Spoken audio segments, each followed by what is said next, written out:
Welcome back to DETV.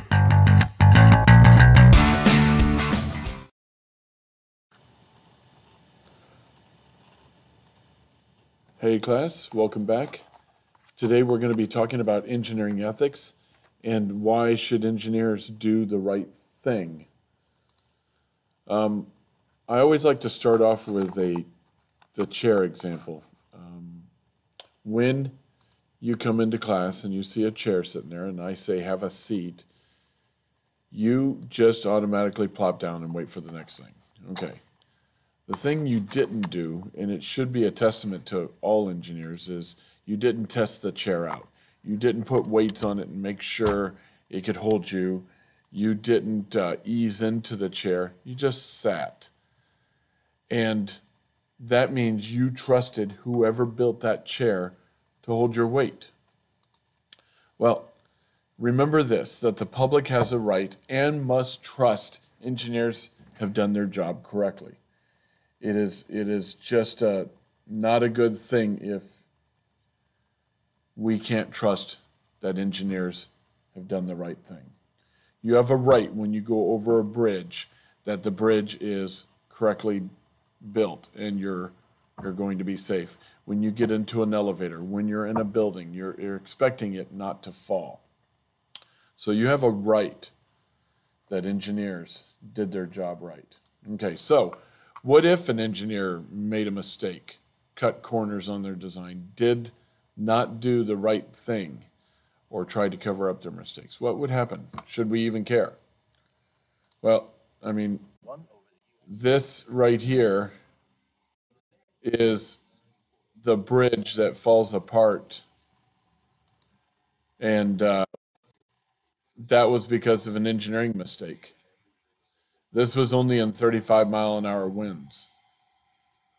What if that thing had been during rush hour and that was full of traffic?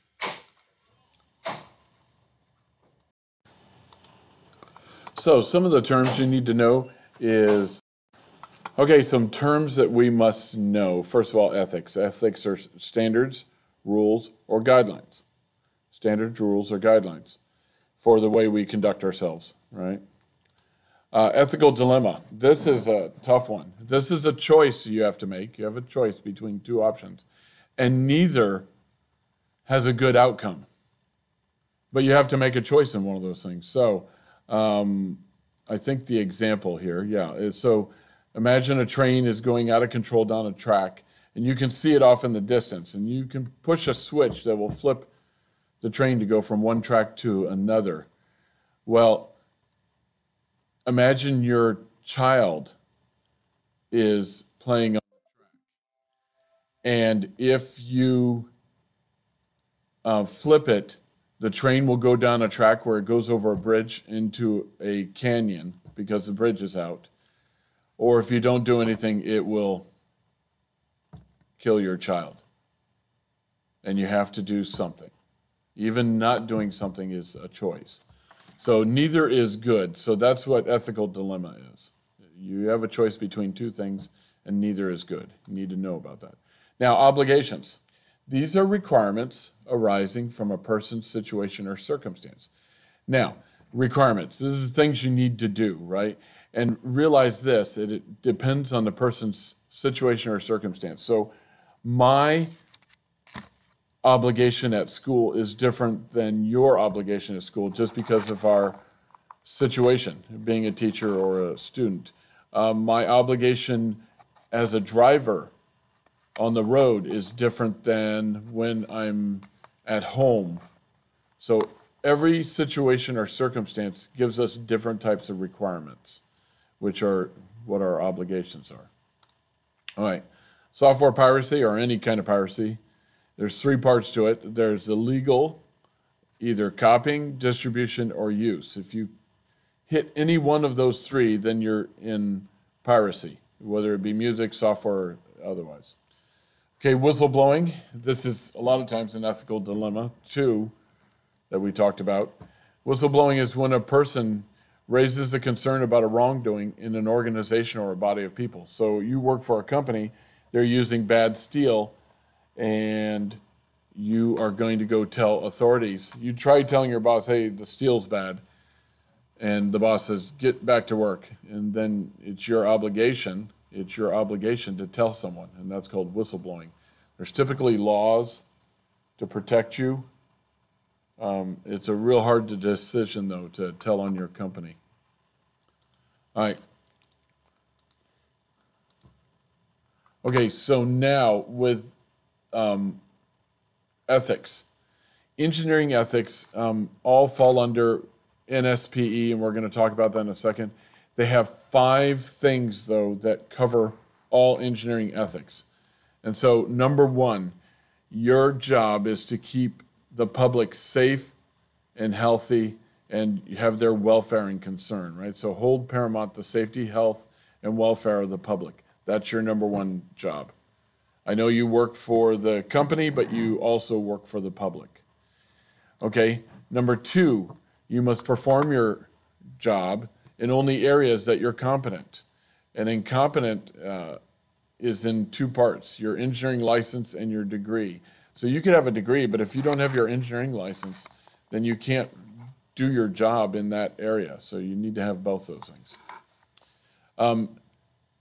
Number 3, you must issue statements in an objective and truthful manner. So the whole thing is that you got to tell the truth. Number 4, you must act in a professional way, right? And number 5, avoid being deceitful, trying to cover things up or hide things. So those are the 5 rules from NSPE that cover all engineering ethics. Okay.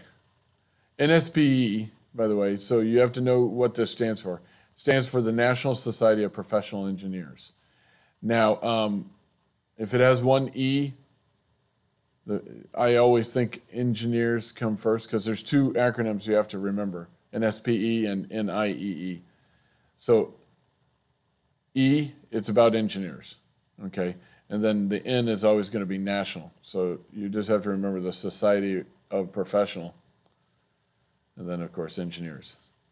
And the thing you have to know about this one is that it's the only engineering society that covers all engineering fields. Some are for biomedical engineering, some are for civil engineering, but this, the NSPE, covers all engineering fields. Okay.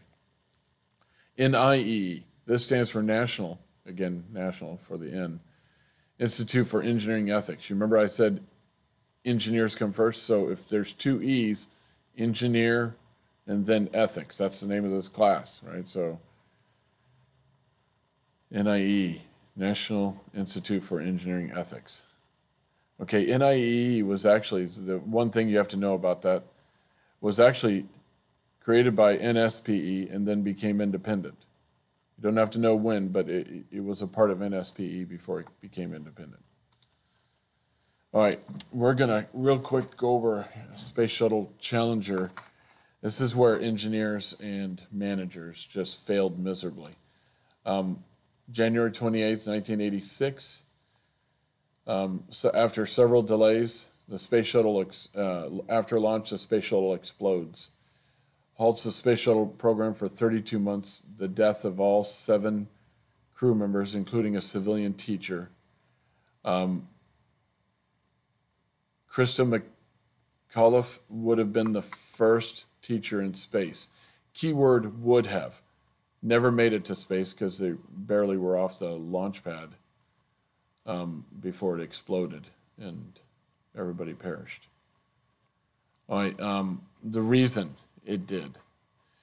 The solid rocket fuel boosters on either side have an O-ring, a rubber O-ring. Imagine the gasket on your hose that seals and makes sure water doesn't leak out. Well, the O-rings made by Morton Thiokol realized that they were going to launch in cold weather, and the rubber doesn't really seal in cold weather. And so it was going to be below freezing when they did it. And think of this, when you try to use your hose and the rubber gasket is hard and not rubber, then the ring will let the water go through and leak, right? So that's the problem. So they called NASA. And by the way, the Challenger was delayed 5 times. Each delay is $100,000 back in the 80s. And so now this was going to be delay number 6 because NASA had called them on the night before and said, we don't recommend launching. Then the conversation goes south and they start yelling at the engineers saying, how could you tell us this the day before? And so with that kind of pressure, then they said, well, okay, you can launch. I don't think anything will happen. And of course, it did blow up and everybody died. The problem with that is that we're not going to watch that. We're going to go to the next slide. These 7 people, Ron McNair, Dick Scobie, Michael Smith, Judith Resnick, Gregory Jarvis, this is the teacher, Krista McCullough, and Ellison Nuzuka. They all were on board. These are the people that died. Here is the really sad part. No one from the Challenger crew, those 7 astronauts, were told about the meeting before the night before. They never were told. They couldn't make a decision. They just were kept in the dark by the engineers and NASA. So a total failure on the engineers and NASA's part. So what if you don't do the right thing? Well, they can be held personally and legally responsible for their professional actions. Okay, so personally, that means they can be fired or sued, right? So, and then legally, like what the government can do, they can fine you. You could lose your license or do jail time, right?